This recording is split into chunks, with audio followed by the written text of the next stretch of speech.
आज मैं सुनाऊंगी लालची नाई की कहानी। प्राचीन भारत में एक बहुत ही दयालु व्यापारी रहता था।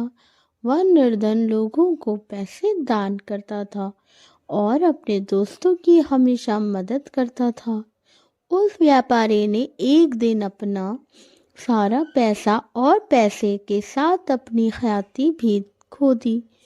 उसके दोस्त उसे अनदेखा करने लगे।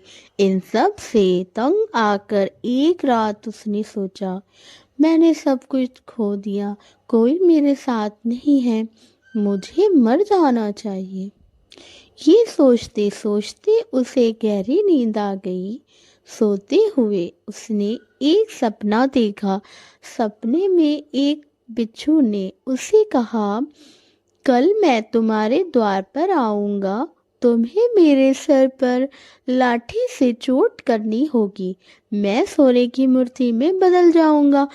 लगभग सुबह हो चुकी थी। व्यापारी जागा और सपने के बारे में सोचने लगा। फिर कुछ समय बाद एक बिच्छू ने घर के दरवाजे पर दस्तक दी। व्यापारी ने बिच्छू को अंदर बुलाया। व्यापारी ने बिच्छू के सर पर लाठी से वार किया और बिच्छू तुरंत ही सोने की मूर्ति में बदल गया।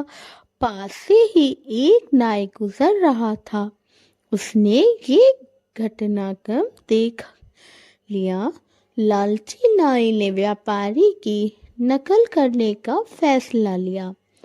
अगले दिन नाई एक आश्रम में गया और कुछ बिच्छुओं से एक कठिन पुस्तक को समझाने के लिए अपने घर पर आने का आग्रह किया।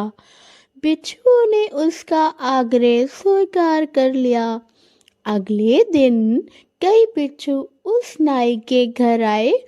उसने घर का द्वार बंद कर दिया और बिच्छुओं के सर पर लाठी से प्रहार करना शुरू कर दिया। जब भी बिच्छू सोने की मूर्ति में नहीं बदला तो नाई निराश हो गया। नाई को बिच्छुओं पर हमला करने के अपराध में बंदी बना लिया गया। नाई ने अपने कर्तव्य के लिए व्यापारी को दोषी ठहराया। राजा ने व्यापारी को राज दरबार बुलाया। व्यापारी ने राजा को अपने स्वप्न के बारे में सब कुछ बता दिया।